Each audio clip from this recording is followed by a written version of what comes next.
પ્રદેશ કોંગ્રેસ સમિતિના પ્રમુખ તરીકે આપ સૌનો ખૂબ હૃદયપૂર્વક આભાર માનું છું.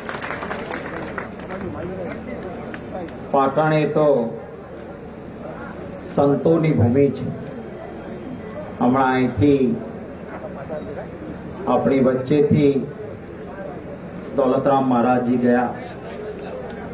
આપણી વચ્ચે ખૂબ પ્રેમથી આપણને સૌને આશીર્વાદ આપવા માટે દાસ બાપુ બિરાજમાન છે. સદારામ બાપાએ સમાજ સુધારા માટે અને ખૂબ સરસ રીતે એક માર્ગદર્શન આપ્યું. નર્મદાગીરી બાપુના ચરણોમાં પણ વંદન કરું. કેટલાક અમારે ત્યાં સૌરાષ્ટ્રમાં ઠાકોર સમાજ વેલનાથ બાપુને પણ માનતા હોય છે. શ્રદ્ધા સુધી એવી આ સંતોની ભૂમિમાં પાટણની ભૂમિને નમન કરું છું. એવું કહેવાય છે કે જે સમાજ સફળતાનું અને યોગ્યતાનું સન્માન કરવાનું ચૂકી જાય છે એ સમાજની ઇતિહાસ નોંધ નથી લેતો. તમે એક યોગ્યતા અને સફળતા એક જ્ઞાનીબેન છે એનું સન્માન કરીને સમાજનું સ્થાન ઇતિહાસમાં બેસાડ્યું છે. એ માટે અભિનંદન. રક્ષેતે ઇતિ ક્ષત્રિય, બીજાનું પણ રક્ષણ કરવાનું, સ્વાર્થના સમીકરણ નહીં, પરમાર્થ માટે પુરુષાર્થ કરવાનો. અને એક જ્ઞાનીબેન ઠાકોરે કરીને બતાવ્યું છે. એટલા માટે જીતીને સંસદ સભ્ય બન્યા છે. એનું આપણને ગૌરવ છે. બનાસકાંઠામાં કોઈને અન્યાય થાય તો જેને અન્યાય થયો છે એની જ્ઞાતિ નહીં જોવાની, એના માટે રણચંડી બનીને લડવા ઉતરવાનો એનો સ્વભાવ. એક આપણા નેતા રબારી સમાજના આગેવાન, ભારતીય જનતા પાર્ટીએ એને ભાજપમાં લઈ જવા માટે કેસના પાસાના કારસા કર્યા.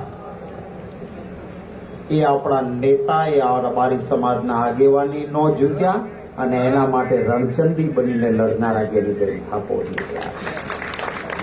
મને કોઈ દી એની ચૂંટણીની ચિંતા નહોતી કરી જેટલી ભાઈની પાસા ન થાય એની ચિંતા કરી હતી એ ગેરીબેન કરી.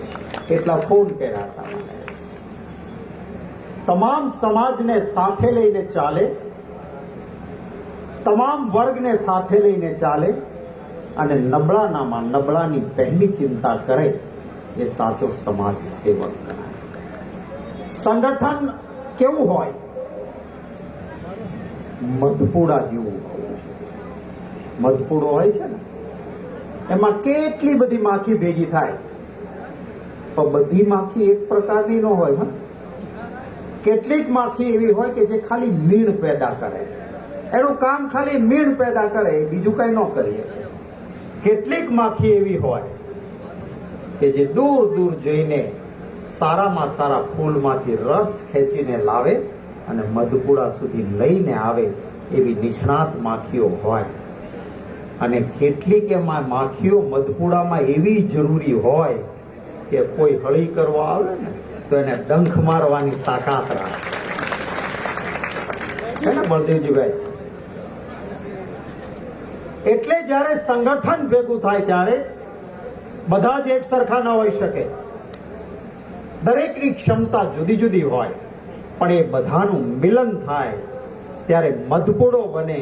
અને મધપુડો બને તો એમાંથી સમાજ માટે અમૃત જેવું મીઠું મધ મળી શકે જો બધા ભેગા થાય.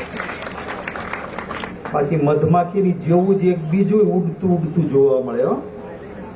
ઘૂં ઘૂં ઘૂં ઘૂં ઘૂં કરીને ઉડે. આપણે ભમરો કહીએ, ખબર ને?